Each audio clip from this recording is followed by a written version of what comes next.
I'd like to direct this question to Messrs. Lennon and McCartney. In a recent article, Time magazine put down pop music, and they referred to Day Tripper as being about a prostitute, and Norwegian Wood as being about a lesbian. Now, I just wanted to know what your intent was when you wrote it, and what your feeling is about the Time magazine criticism of the music that is being written today. We were just trying to write songs about prostitutes and lesbians, that's all.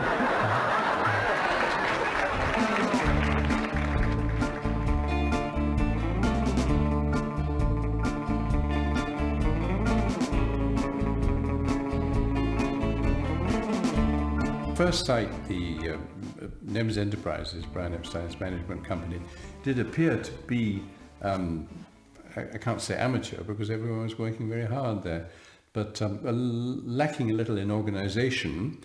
But as I say, everyone was very enthusiastic, which made up for it really. And I don't believe that any great errors were made in promotion, contractual relationships and so on. No, it worked very well. It worked very well. Although, as I say, there was no great definition of people's roles there. Brian invited me to become, as he termed it, Chief Administrative Executive, a title which I never used at all. But subsequently, he made me director of the company.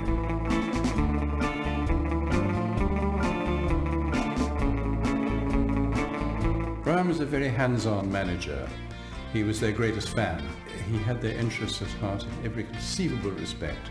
Very, very proper Englishman, kind of Englishman I'd see in English movies. Spoke the language beautifully, dressed beautifully, and a gentleman. We never had a contract. Each time our contracts were done over the phone. I bought them without having seen them.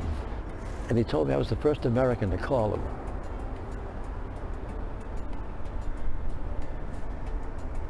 And I offered him something that he couldn't resist. Carnegie Hall. He says, I've heard about Carnegie. The Beatles were not known in America at that time. Not even their records were playing. But I'd been reading about them. Their success in the States wasn't immediate. I mean, their singles had been released in the States before to very little impact. I mean, roughly sort of impact of, a feather on concrete, I suppose. But I Want to Hold Your Hand somehow caught the mood of the hour, caught the lightning. I said, I could bring them here. They were becoming stars not just in Liverpool, but going across the country and then doing Germany. And going on to France later on. I bought them because the language was the same, and kids of England, Germany, France were responding to their music. But when I saw them, that very first time, when I presented them at Carnegie Hall, and I met them before they went on, at their hotel, at the Plaza Hotel, looking out the window of the Plaza Hotel and seeing hundreds of kids waving to them from downstairs below the Plaza Hotel and singing their songs. In some ways, the Beatles had already cracked America before they even arrived there, because they'd already got to #1 with I Want to Hold Your Hand. And then there was the airport arrival, where there was another big PR campaign, and I think Capitol Records paid lots of fans to go and sort of jump up and down.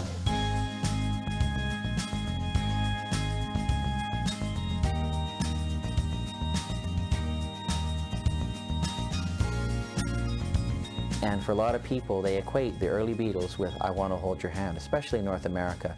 That song really defines an era. It was actually quite a lot slower. It was almost like a ballad when they wrote it, and George Martin lifted the tempo, and that's what made it click straight away. It's just a very cool, simple subject matter, which was very well done in the great Beatles way, with great melodies, great middle eights, just very well put together. John Lennon plays what would be considered almost as prehistoric heavy metal, kind of a rhythm guitar track. Very aggressive. It's got a really strong melody against the chords, and that's why I think a song like that stands the test of time, because of the power of the melody. It may have been a simple song, but the way it was performed and the combination of the two, plus of course the visuals, remember that television was beginning to come into its own then, that really the Beatles made each and every song of theirs their own. The vocals explode into almost an orgasmic kind of a finale. I Want to Hold Your... it's quite an ecstatic leap. They may not have been thinking of the word hand. What I Want to Hold Your Hand has is energy and vitality and self-confidence, and whoop, we're taking on the world and we're going to beat everybody. Doesn't matter what the words say, and lots of people have gone back since and said, oh, the Stones wanted to take you to bed, the Beatles just wanted to hold your hand. And okay, that's true on one level, but let's just listen to the actual sort of impact of the song. The words are meaningless. What the song is saying is, we're going to take on the world, we're going to win. I think I Want to Hold Your Hand is iconic. That is the Beatles number that became the biggest in America. This is what started them in America, you know. And this is the record that they were first told when they were in Paris, you've just come #1 in the American charts. And the whole of America fell in love with them, you know, and it was such an upbeat, happy song just a couple of months after President Kennedy had been assassinated and America had been in mourning, and suddenly they had something to smile about with the Beatles and this particular number. And I think it is iconic, will always be remembered, and I think with Americans, they'll always think of that particular number.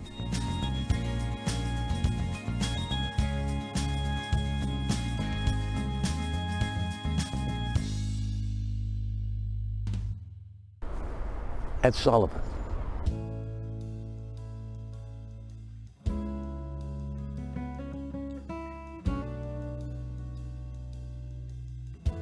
Ed Sullivan had been traveling across Europe to get to Heathrow Airport and take a plane back to his native New York.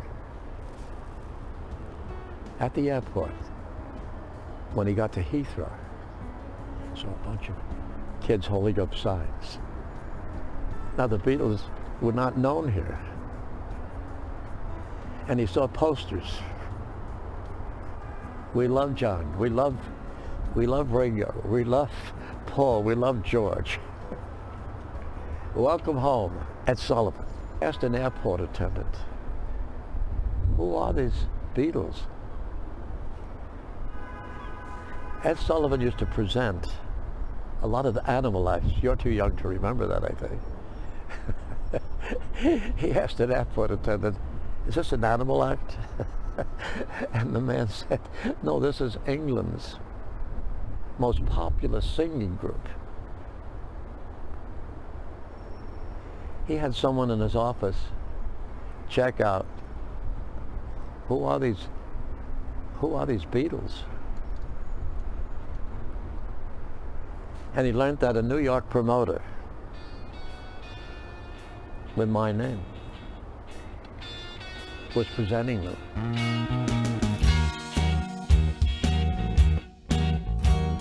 The secretary called me and said, Mr. Sullivan asked me to call you and told me that he found out that you were bringing the Beatles over. Is that correct, Mr. Bernstein? I said, yes. What do you think of them? I said, they're a phenomenon. The rest was history. They came here, they did the Sullivan show. Sullivan bought them 3 days prior to my date. Historically, his show was on a Sunday. Mine happened to be on a Wednesday, February 12th. He put them on Sunday, February 9th.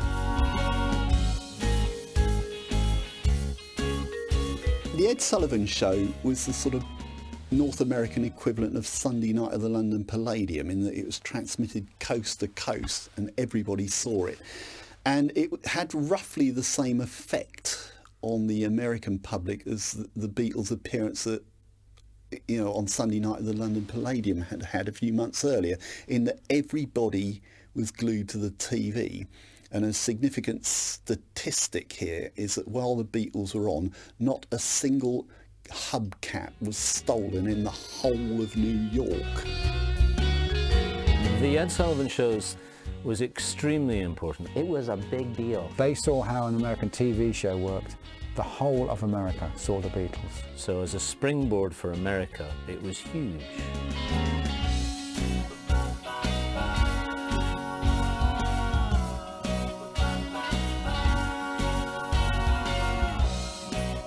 By just having one or two performances for him, they could basically cover the whole of America coast to coast. You hear stats like the juvenile delinquent crime rate dropped that night because everyone was at home watching it on television.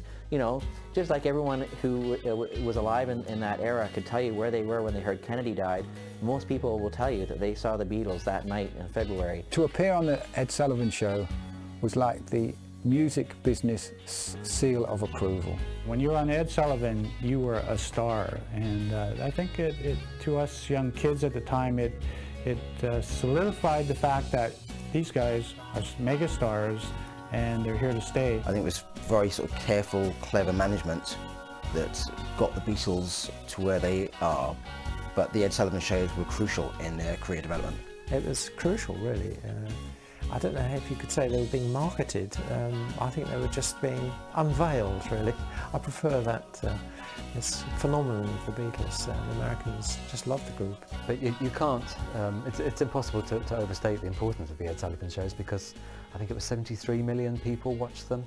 Something like 1 in 3 of the American population watched the Beatles, and that would have been an awful lot of kids, obviously, but also parents who had actually seen this group for the first time. There are two strands here. I think the American image of English people at that time was the bowler hats and the umbrella type of guy, So suddenly these guys come along here, and we're clipped, and they also had the idea that people had clipped English, very well-spoken people, probably like Brian Epstein. And these 4 guys come off a plane, or whatever, with their mop-top heads, which these days doesn't seem outrageous, as it doesn't seem that long, but it was then, with their different accent, with the Liverpool accent. They really encountered that before, and cracking jokes, sort of stuff, doing one-off comments. So I think the Americans were just blown over by it and fascinated by it. The Ed Sullivan Shows introduced the Beatles to an awful lot of people who had no idea what was #1 in the pop charts. And it also marked the point where they grew beyond being a teenage band and actually became a sort of worldwide, universal, all-age band. Because they had been used, really, apart from, they had people like Bill Haley, Rock Around the Clock, but he was then a guy of 30, which was quite old for teenagers, and he had his Kiss Curl, and there's Elvis, but Elvis had gone in the army, and he was a fairly clean-cut sort of guy, wasn't he? But then these guys come along, the Beatles. One of the great myths about 60s pop is that nothing was happening in America and the Beatles came along and revolutionised everything.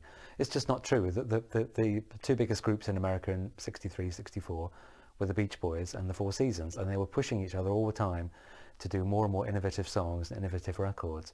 Meanwhile, you've got Phil Spector making some of the greatest records of all time.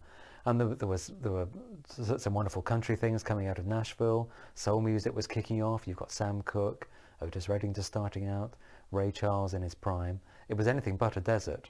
But what the Beatles did was bring an entirely new sort of atmosphere of freshness and Englishness, which hadn't been seen on the American pop scene before. The cracking of America was achieved with contributions from a number of different sources. And on the part of Capitol Records, there was also undoubtedly unusual promotional expenditure in their way. They were prepared to sort of spend money. They produced all kinds of gimmicky things like Beatles wigs. They had their executives going around the place in Beatles wigs and waving flags and posters and so forth. And they certainly provided posters and banners for the kids to wave at the airport at New York when the Beatles first arrived in February '64. Yeah, they did. So it's a concentrated effort from all aspects, but it was all directed at different parts of the market, and that's what was crucial. Normally, a rock and roll campaign would have concentrated purely on the teeny bot magazines, probably. We concentrated on the widest possible range, from the most sophisticated magazines and newspapers across the board down to the teeny bot fanzines.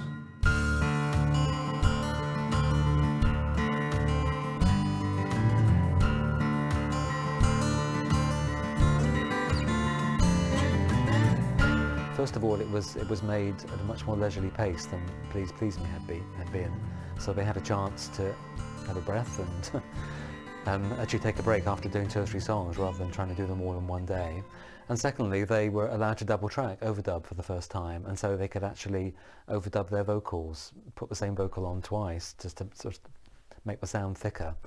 In fact, I think later on, I think it was John who said that they more or less double-tracked themselves off that record because having discovered they could do it, it was a great game. They just wanted to do it on every track.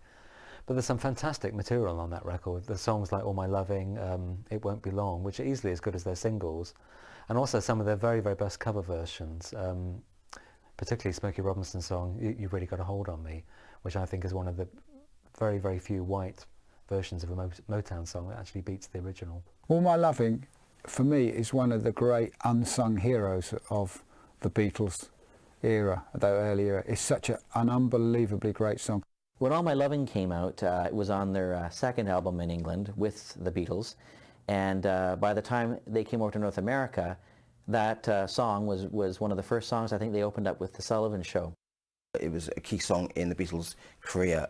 It was just the right balance between kind of schmoozy romanticism and kind of professional, quite hard-driving rock band. And there's a sense in which they're taking further what they have done previously, because instead of basically 4-chord loops, which is what we'd had up to this point, you have a much longer pattern.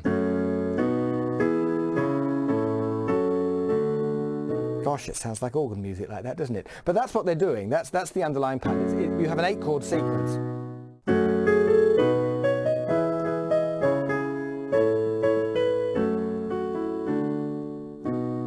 They finish with that. Now, we happen to be in E major at this point. That chord belongs. That chord is borrowed from a sort of a blues background. All My Loving was the very first song that Paul wrote where the words came before the music. He said he wrote it like a poem, and then the music came sort of later. So this was another step in the songwriting experience of him. This is about where they started losing some of the high end in their sound, in my opinion. You won't hear that cymbal crash and the snare quite as much. You're starting to hear a little bit more of the bottom end of the song, a little bit more bass. Bass is a little more predominant in that song, in the drums as well as the actual bass playing. Paul had this walking bass line that was unheard of before. There were so many chords in it, and he just had this beautiful walking bass line all the way through. And it was kind of overshadowed even by John's jangly rhythm guitar, which is very, very hard to execute on stage or studio or anything. And Lennon always said that he had a hard time playing that song because of the complicated sort of fretting pattern on that song. So definitely it was a step up. The Beatles were experimenting more. They were doing something that was different. They weren't copying so much as developing and innovating. What we have here is a song I think that's fairly well advanced, certainly compared with their first compositions on the first album. To this day, I can't believe that a song's so good that it would never have used it as a single. But that's certainly my all-time favorite Beatles song. I can listen to that thing forever. I think All My Loving is an interesting bit of songwriting from Paul. First of all, because of the counterpoint or harmony singing, which is, I think, the most interesting that the Beatles have done up to that point. Secondly, because it's got some amazing rhythm guitar work on it from John, which I think he was very, very proud of. And thirdly, because it's maybe Paul McCartney's first great melody, which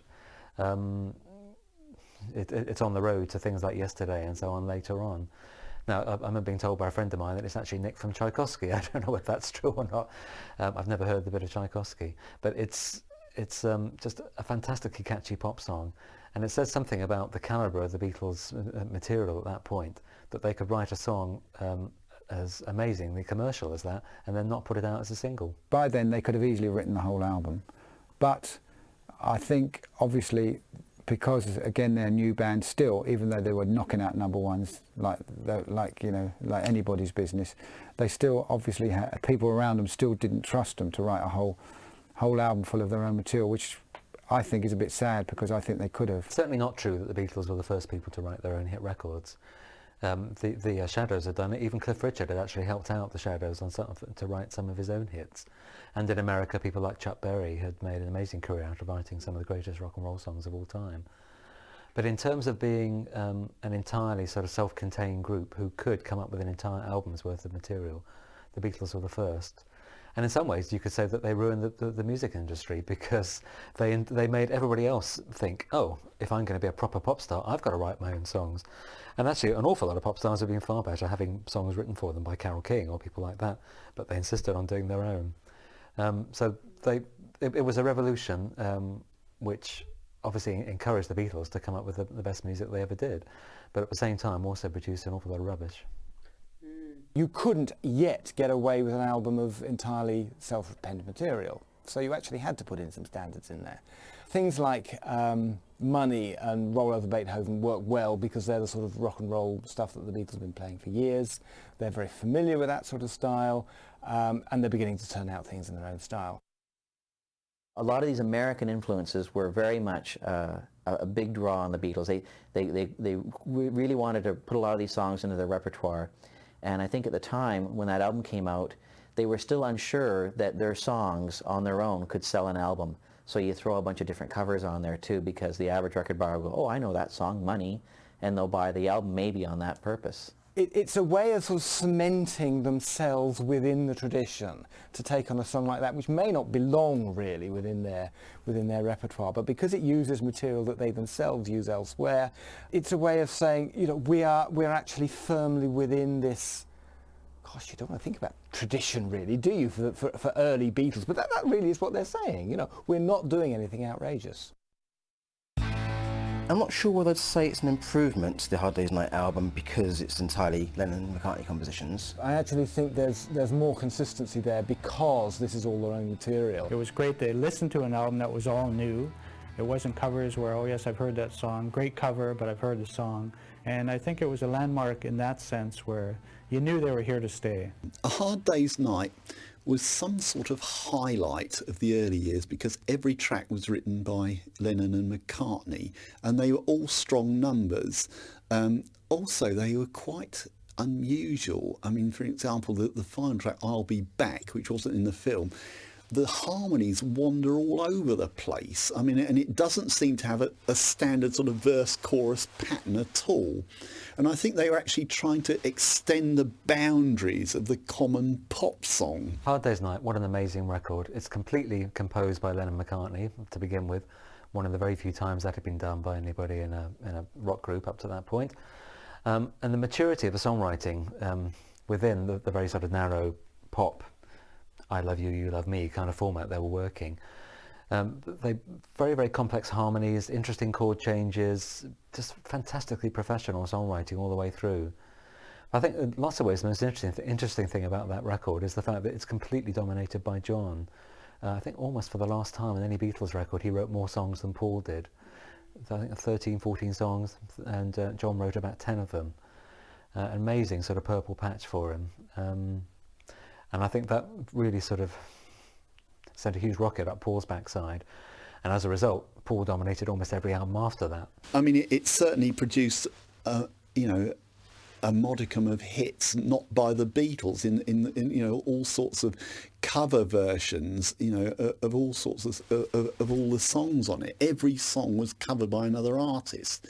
I mean, and the Beatles themselves scored with A Hard Day's Night itself, which was #1 for weeks throughout the summer. I mean, what a way to start an album.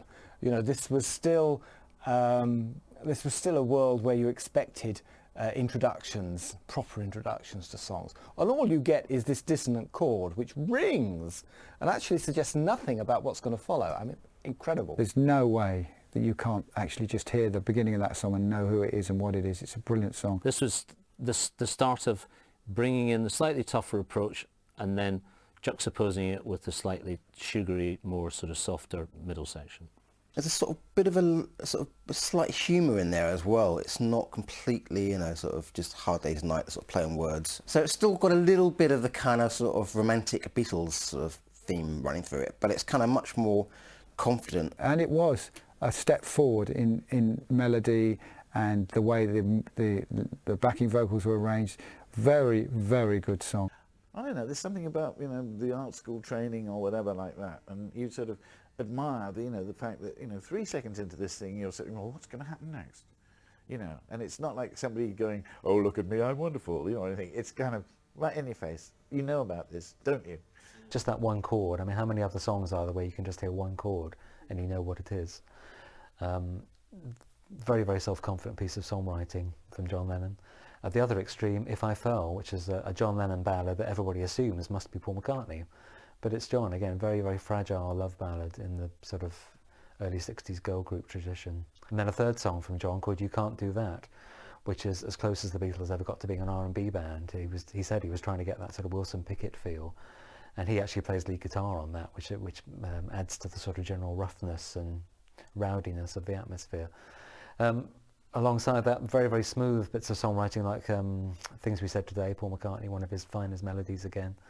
But almost every track on the record is a standout. It's very hard to find a weak moment.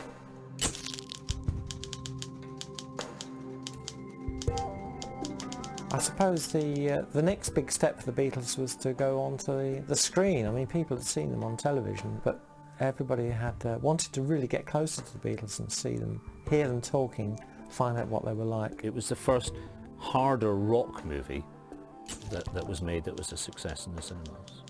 Hard Day's Night was a fantasized version of what the Beatles' life was like. It was just that constant being chased.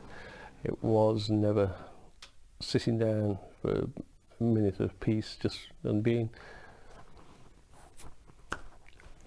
bullied into doing things. Yes, bullied into doing things they didn't always want to do. They did have their limits of how much they would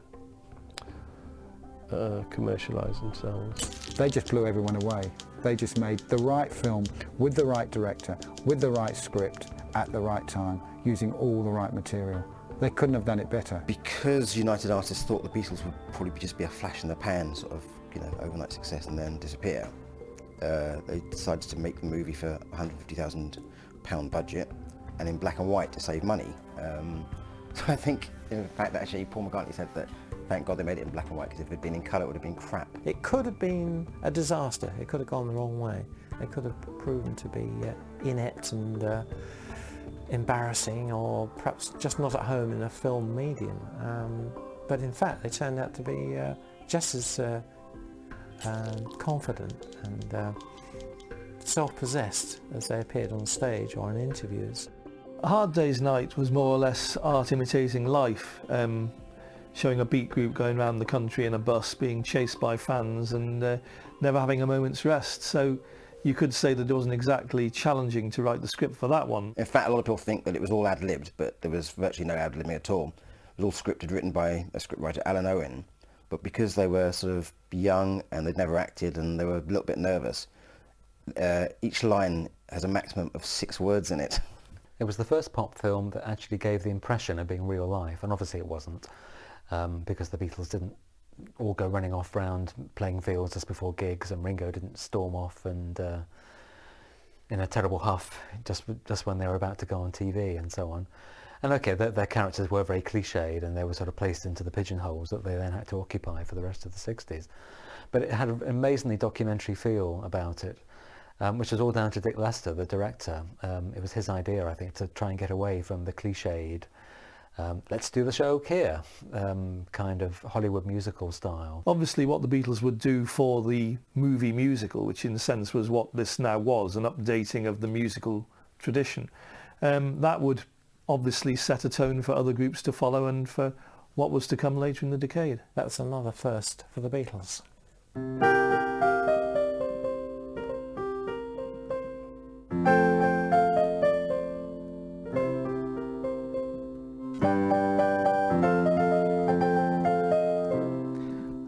So you've got the blue third, and you've got a melody which is falling all the time, and it's scalic.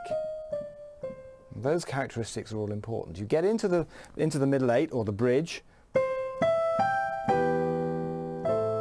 You've lost your blue third. You've lost the falling nature of the melody. It's now basically rising, and you've lost the scalic aspect. It's now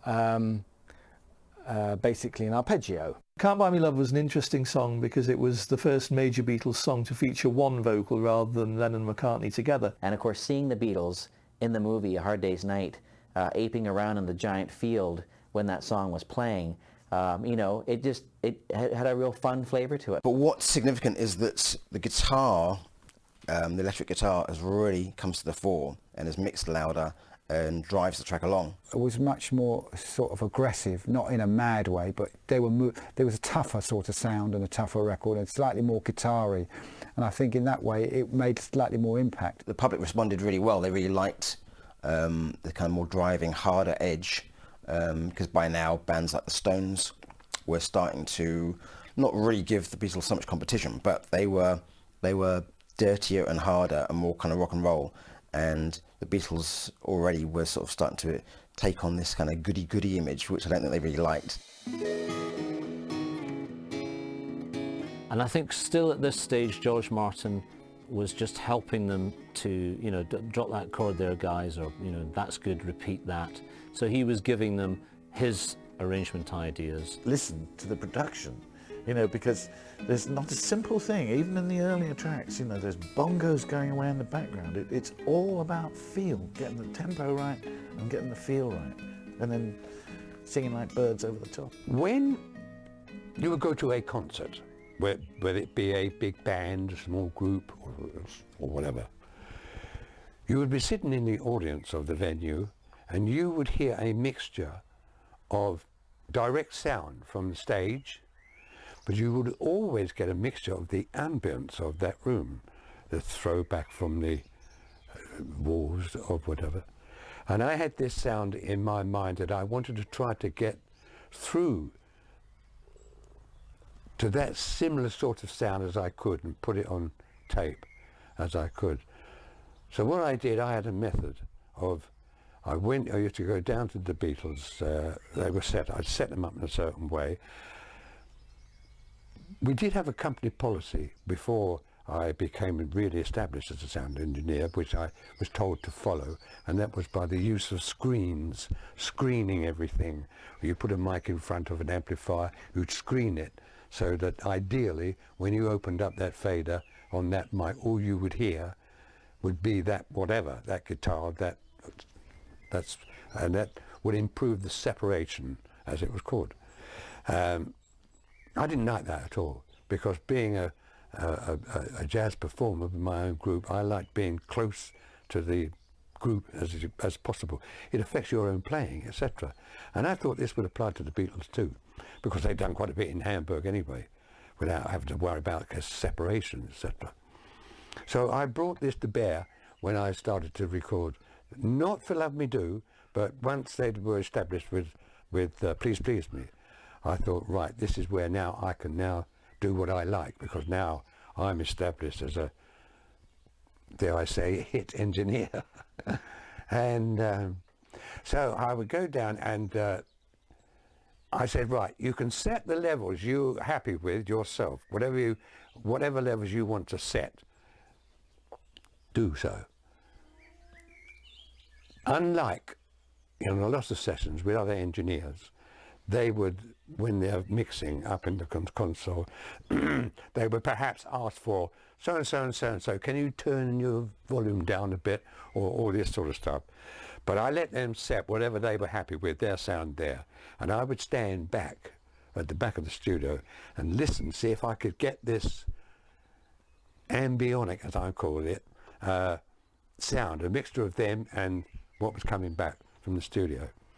And then I would place my mics accordingly, sometimes a long way back, to get the mixture, as I thought, of this sound. Sometimes I had to use a little bit of the echo chamber on voice singing. Sometimes you use a bit of that. Other than that, it was just the sound that I got from direct and the ambient sound.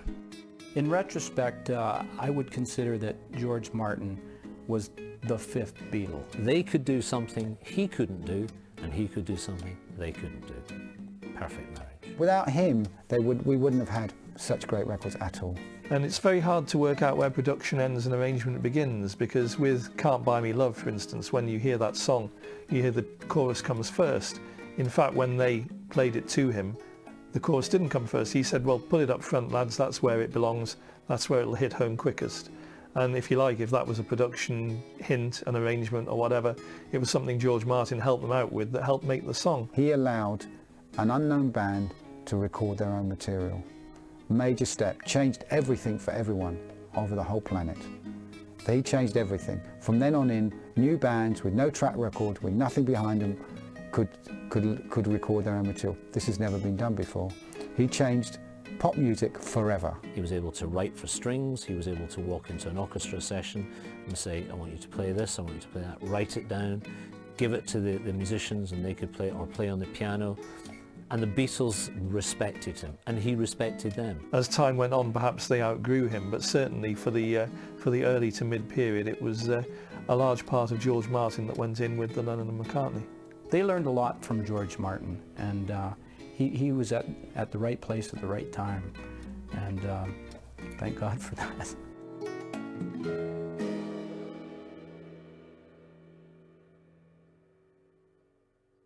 And I Love Her was a good example of not just sort of screaming, twist and shout. It was John and Paul and thinking about writing more mature, introspective material. You know, here was a song that had a very different beat, you know. The Ringo had it, you know, the drumming in it was, you know, a very different style. And it was just basically Paul and the acoustic guitar. Very nice song. Searching for a new way of communicating an idea, an old idea, and I Love Her. It's been around, love song's been around forever, but they always seem to find a new way to introduce it to the public that would grab you in some way and kind of go, hey, that's interesting. Unbelievably, he manages to just avoid it sort of turning into ludicrous sort of soppiness. And I think a lot of that's down to the quality of his voice. He just had this sort of inbuilt knowledge to just be tender enough, but then to put the odd little bit of kind of angst in there as well. Here was an indication of that he could switch from tough rock and roll to writing sweet ballads. I think one of the standout tracks on the Hard Day's Night album is Things We Said, one of the few McCartney songs on the whole record. It's a very simple song, and I think that without it on the album would probably be a little bit maybe too contemporary. You know, it was quite a departure from earlier Beatles material. It's quite virtuosic. It uses a very common pattern, the cycle of fifths.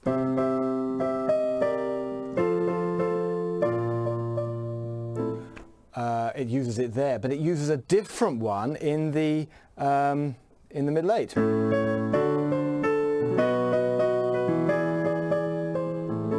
Now that's quite virtuoso. You're actually shifting key and you're using the same pattern but a different portion of the pattern. And as it turned out, it's a brilliant soundtrack to a good, you know, pretty good movie.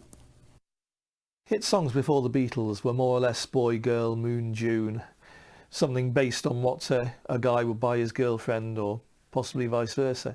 So when the Beatles took up their songwriting pens, it was obvious to carry on the tradition that they knew all about. It is the Beatles locking into what everybody else was singing about, and presumably what their audiences wanted to listen to songs about. It was to do with them speaking to their fans.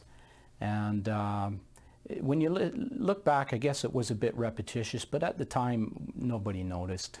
Him and John would actually sit down and they'd think, like, if I was a teenage girl, what would I want the Beatles to sort of, you know, say to me, kind of thing, or what would I want? And so they were really, really aware of that sort of thing, and they wanted to make songs where people you know, especially that teen market would pick up on that, and especially the young girl market that would want them to think that, oh, this, you know, Paul wrote this song for me kind of thing, you know, and, you know, this kind of idea. So I think originally that really drove them with their songwriting. It's part of the Beatles, you know. It's without that, I think there would have been another great band. But I think that's the sort of the whole issue of love is what established them at the top in the first place. So they wisely kept that sort of theme running through their output. Had they been singing about women and different things, or singing about, as opposed to girls, I think we probably would have missed a message, and I don't think they would have been nearly as big as they were. Years later, they began to write songs about, like, for instance, She's a Woman. Now, that would be where I would think they suddenly, when we were all a little bit older then too, so it was probably their evolution along with us that made them continue on to be strong with that group of Beatlemaniacs, I guess. She's a Woman tends to go back to that bareness. It's a very uncluttered sort of texture. The emphasis is very much on the voice and the melody because there's not really much else going on. And I see that as a positive, as a sort of retrenchment almost, because that will look ahead to things like Norwegian Wood, where they can approach a thinner texture in a positive way and realise perhaps that everybody doesn't have to play all the time. The other particularly striking thing about She's a Woman is the title.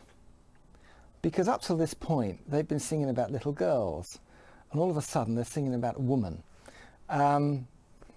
Well, that says something, doesn't it? I Feel Fine will always be remembered for the feedback front. Big mistake. Very genius to leave it. Now, there is some debate over, was it in fact the first song with feedback, and whether it was or not is up for debate, but it's the first one that I ever heard. And it's a fun song. Again, the Beatles could deliver the goods. I Feel Fine, a Lennon song, She's a Woman, a McCartney song, a great combination. There's something for everybody there.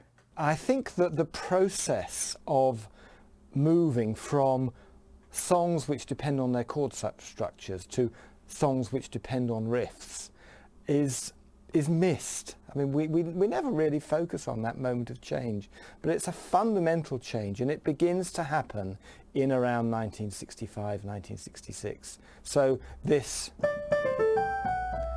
is crucial.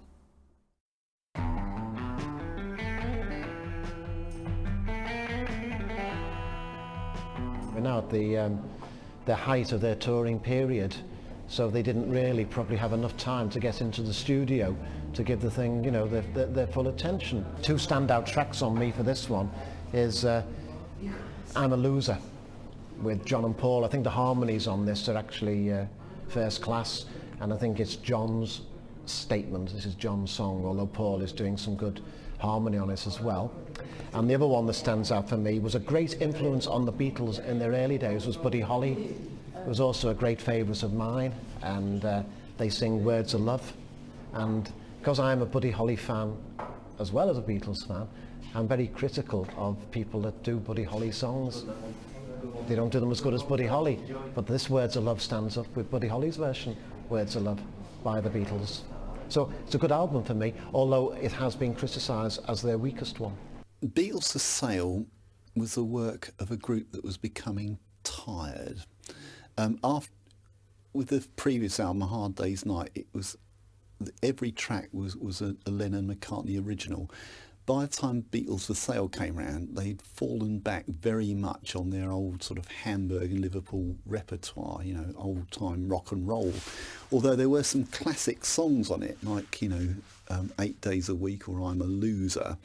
But I think, you know, that was almost as if they were stepping back, you know, retreating to a prepared position almost before, you know, going once again for the jugular with the next album, Rubber Soul.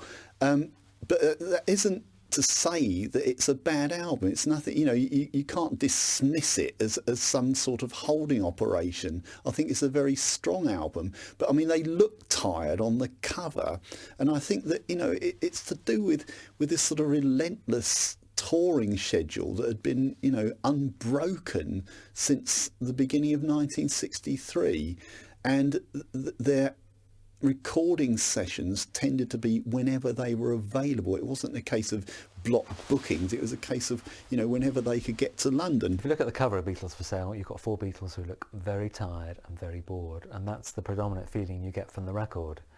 After the creative breakthrough of writing all the songs on A Hard Day's Night, it went back to the old routine of doing half their own songs, half other people's songs, and the covers sound so lame, with the exception of Rock and Roll Music, which is great. The other ones really don't sound as if the Beatles wanted to be there at all.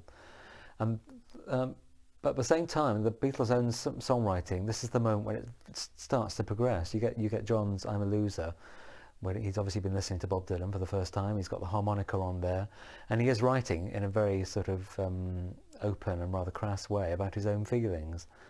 And some of the other songs as well, things that people have forgotten, Every Little Thing, What You're Doing, they're not famous songs, but they're almost the epitome of that sort of beat sound. They take the beat sound of 64 as far as it can go. And I think with that record, the Beatles realised they had to find a new direction after that, or they were going to be going downhill. As opposed to their earlier albums, the songs were a little bit uneven. It's actually the last one I ever bought because I didn't know anything on it except 8 days a week, and having got hold of it, I've never listened to it again. I think it's a marvelous album. It's one of my favorites, as a matter of fact. To me, they didn't sound tired at all, no. But there is a burnt out, tired sort of element that's underlying the whole album. And in fact, you can see on the album cover, the photographer Robert Freeman took the shot, and they look tired. There's a sort of glazed look in their eye as opposed to this sort of kind of impish, springy look that they usually get, I don't think it was a tired record. It was like, to me, I think what we do in this day and age when we write albums, we do the first album, then we think the next album must be different. They weren't as happy. That's the other thing. They were a little more kind of down, where their earlier albums were upbeat. All of a sudden we're seeing songs where the Beatles aren't just talking about something, they're actually talking about experiences that they had or inner feelings. Lennon's often talked about songs like I'm a Loser or Help as being sort of how he felt at the time or what was going through his head, and writing that down, putting that into a song, very autobiographical. And that was something we weren't seeing 2 albums before that. 8 days a week, of course, it's a play on words as well. So, the band were probably, working 8 days a week. I think so, and I'm wondering, 8 days a week, that might have been another Ringoism, maybe. He seemed to be, even though Ringo wasn't writing a lot of songs, he definitely gave John and Paul lots of good ideas for things. Almost harks back a little bit to their earlier sort of skiffle rock and roll period. Certainly George Harrison's sort of guitar playing sounds a lot like Carl Perkins, one of his heroes, a sort of countrified guitarist. It starts off very slow. They faded it up. And I think up until that point, there wasn't many rock and roll songs that faded up. I'd never heard that done before. So just something a little bit different. The Beatles were always looking for different ways to present their music, and that was something totally different. The texture of the verse changes, and this is something that's going to become much more important for the Beatles subsequently. And I suspect it's George Martin's involvement saying, just change what you're doing there. The harmony's fine, the melody's fine, the lyrics are fine, but let's just change the way it's being played. Is it a description of how hard they're working? Probably like a hard day's night. I've had a hard day's night, which means they've been working day and night, 8 days a week. Yes, they probably feel as though they've been working 8 days a week, but I can't be that analytical. I just put the record on and think, wish I could write a song like that. Unbelievable.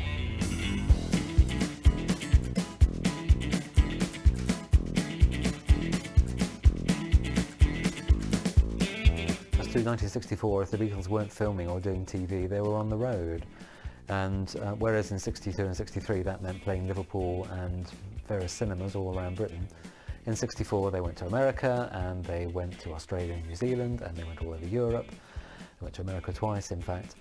And so by the end of the year they were exhausted. And so what did they do at the end of the year? They toured Britain, and then they went and played a Beatles Christmas show in London, where it was like a Beatles pantomime, which they really didn't want to do. They had to go to the same theatre 3 weeks running, do really stupid sketches, do jokes that nobody could hear because people were screaming all the way through. And so that was really the end of the sort of Beatlemania era. At the end of '64, they said to Brian Epstein, look, we're happy to carry on touring, but we cannot work at this pace, and we're never doing another Christmas show. John Lennon in dark glasses, white trousers, blue plimsolls, black socks, lilac shirt, and multicoloured jacket. And it's lovely to see you again, John, after about 3 months. Great to see you, Derek, in your grey shirt, blue tie, grey trousers of a tweedy thingy, Beatle boots and black socks. They're not Beatle boots. They will be to anybody who's seen you in the States, Derek. What's the film called, John?